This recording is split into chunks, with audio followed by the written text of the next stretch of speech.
You're watching Headlines Today and we are in the land of the Thunder Dragon, Bhutan. Bhutan had a very special visitor past 2 days.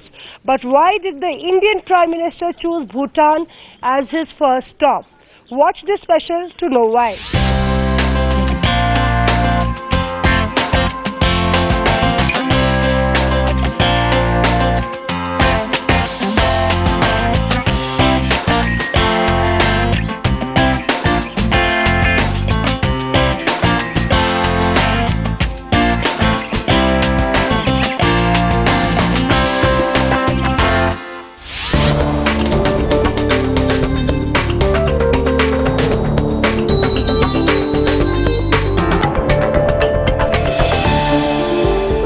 Well, Bhutan has its own cultural, ethnic, historical and political identity. We are at the lower house of the parliament. This is the Bhutanese Parliament and you can see how colorful it is with the throne of the king right there, and then the chair of the speaker, and of course the seating for the members of the parliament, the National Assembly. This is the lower house, just like the counterpart of Lok Sabha, and we have with us Key Dorjy, who is the information secretary. We'll ask him to talk about the parliament. Sir, could you help us describe this parliament? What is the sitting arrangement? Yeah, okay. You know, basically ours is a bicameral parliament. So we have the National Assembly, which you might call the lower house, and this is the National Assembly plus the place where they have joint sittings. Then we have the National Council in another building. Now the National Assembly has 47 members, you know, elected from 47 constituencies. That's right. The National Council has 20 members elected from 20 districts, plus 5 eminent members appointed by the king. So that's the Bhutanese Parliament, and they have parallel sessions and joint sittings every now and then when they need when they have bills to pass. That's and all right. that. If you look at the chair, that is the king's throne. So does the king also come and attend it, or yes. By constitution, the king is also quote unquote a member of the parliament. So. That's the constitution. Yes, as per our constitution. You see, parliament consists of the National Council, National Assembly and the throne. We call this the golden throne. Throne. Yes, the king normally, king can sit in any time, but what he tends to do, it seems so far in the past, is come for the opening and closing sessions. Okay. Yeah.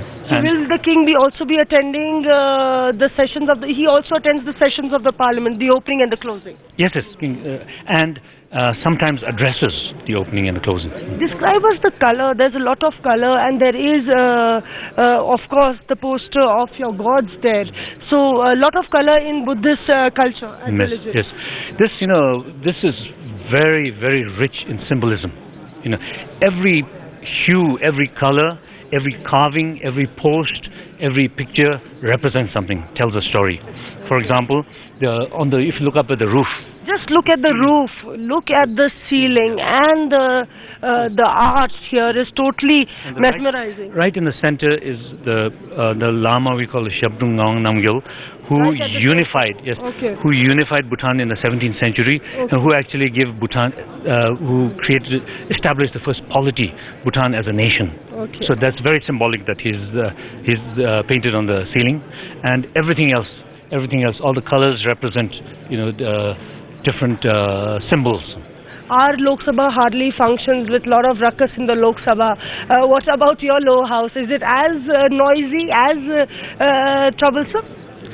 You know, if it got noisy and troublesome, it might be a little bit problem, just to put it lightly, because everyone wears a sword. Oh my, and so of course has a sword of honor with him. So, but of course, that's a joke. But that's right. It's very, very disciplined compared with any parliament anywhere in the world. You know, they're all very soft-spoken.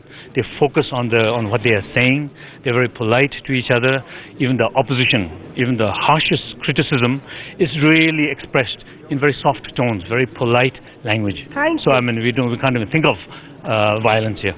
Thank you for talking to us. Bhutan has made a transition from monarchy to democracy, though it's learned its lessons from India, but perhaps remembered the good lessons to learn from India.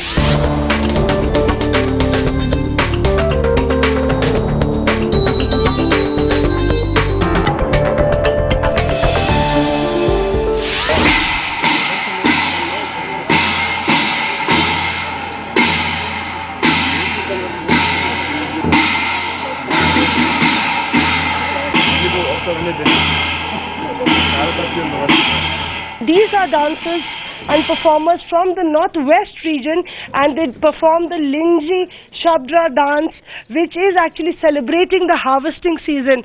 Beautiful women, you have beautiful women, pretty ladies in Bhutan. At least give a smile. So at least they smile, they're a little nervous. We'll speak to one of the dance performers, Dorjy. This dance is about harvesting season, but you all performed for Narendra Modi as well. How was it? Actually, this dance was very unique. It was performed in our northern part of our country, it's Lingji side, and on the behalf of Royal Government of Bhutan, Royal Academy of Performing Arts is performing this dance in order to prosper our Indo-Bhutan relationship further strengthen, and in order to long live Indian Prime Minister. And so Bhutan's culture is very rich. There were various dance performances. You prepared and practiced for it a lot? Yes, we practice a lot. The Indian Prime Minister's visit was much awaited. It was coming, expected, lot of expectations. Do you think that Mr. Modi coming to Bhutan, he will get a lot of goodwill and a lot of hope for the youth also? Yes, I think so. Till now also, the Indian government had support our country a lot, and then from now also we want help from India government, and we like to perform, and we want to make our Indian Prime Minister happy by our performance. So Narendra Modi coming to Bhutan, and he has clearly indicated that more cultural ties will be enhanced. There will be a Northeast and Bhutan festival combined, where these young performers will get an opportunity, and that is how Narendra Modi has set the ball rolling here in Bhutan for a wave in his favor.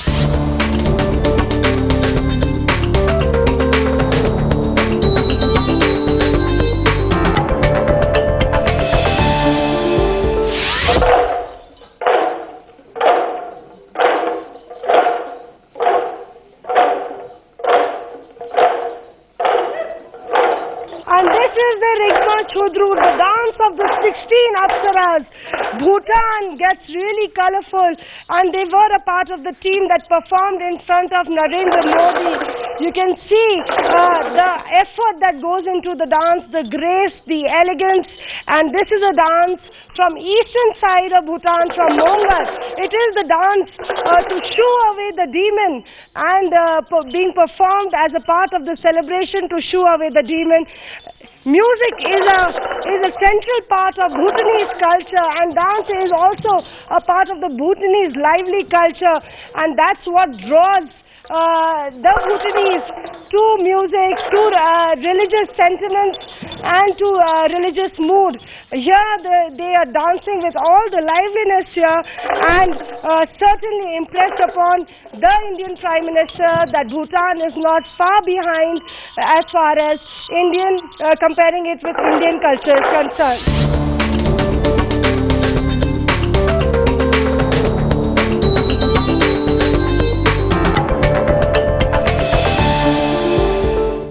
Talk about why Narendra Modi chose Bhutan as his first visit.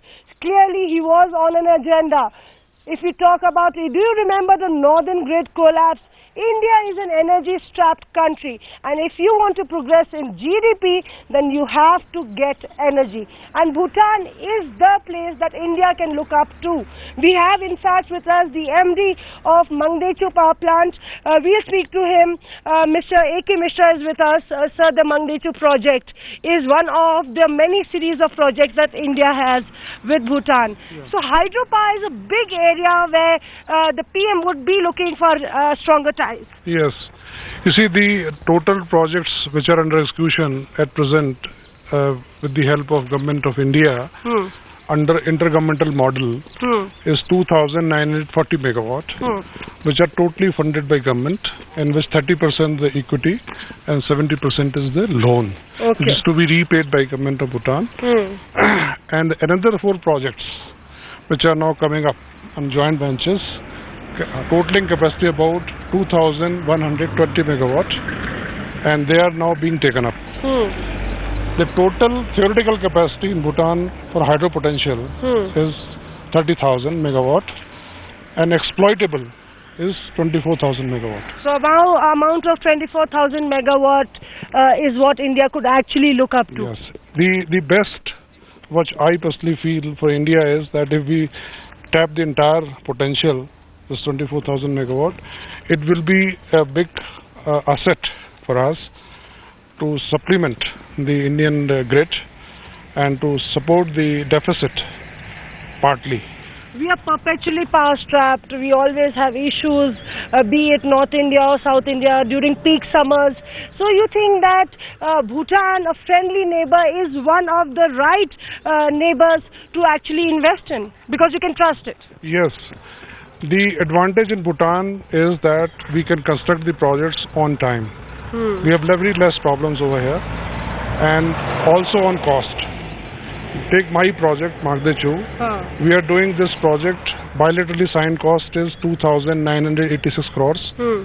And I'm looking at a price at which I will be able to finish this project is 4,500 crores.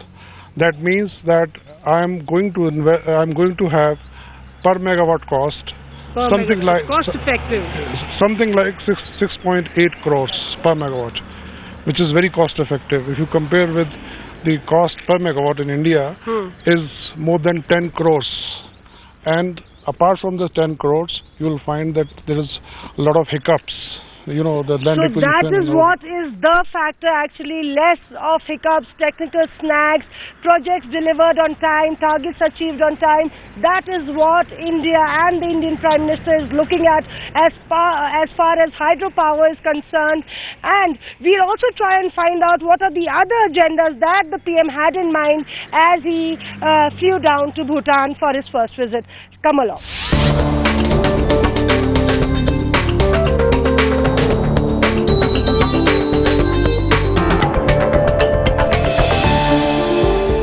Bhutan is a sacred land and the people here are deeply spiritual. You have more than 2,000 monasteries and over 10,000 stupas. Behind me is a seated Buddha statue, which is the tallest statue in the world, though it's yet to be inaugurated, but it certainly renders a humbling feeling. But Modi also said that it was his inner voice that got him to Bhutan. But was it actually just the inner voice, a goodwill gesture, or was it lot more? Was it an agenda that he had? And we will talk on that, but the important fact is that Bhutan has acted as a buffer zone, and on the north is China, while on the southern tip is the Indian border. We have with us a senior journalist, the editor-in-chief of the Bhutanese newspaper, and we'll speak to him. Mr. Tenzing, Narendra Modi came here, he spoke about a lot of things, but the hidden agenda is China, because the previous government has been cozying up to China.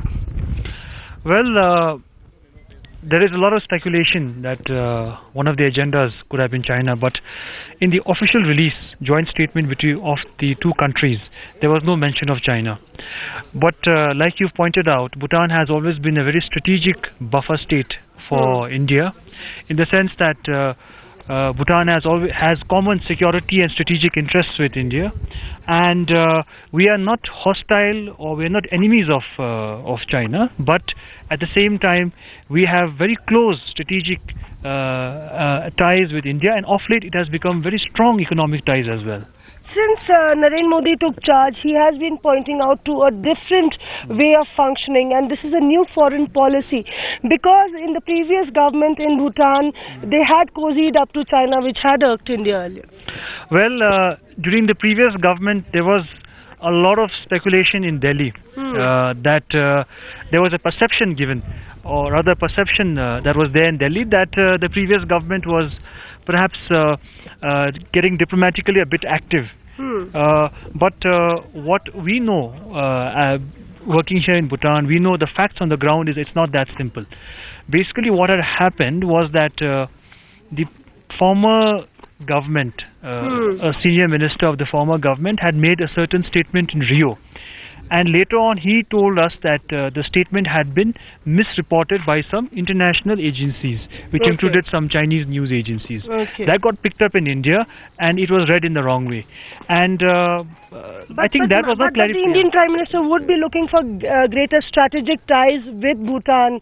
Now as he looks at a peacer Indian subcontinent, and with better, he's talking about neighbors having a good friendship, a good relationship for the progress of the Indian subcontinent. Definitely, that would be, you see, Bhutan's and India's main relationship is basically strategic and security in nature.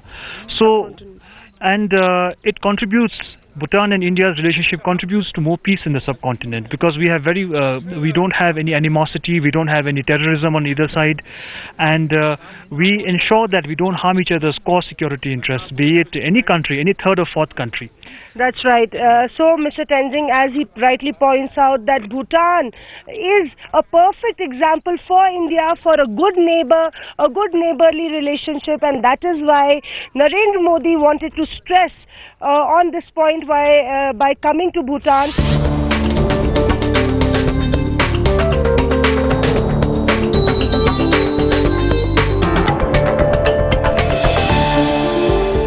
In the words of the Indian Prime Minister, when the world talks about GDP, Bhutan talks about gross national happiness. Bhutan today may be man's last unventured destination, and that's how the Bhutanese people like to keep it. In a sense, take only pictures, leave only footprints behind.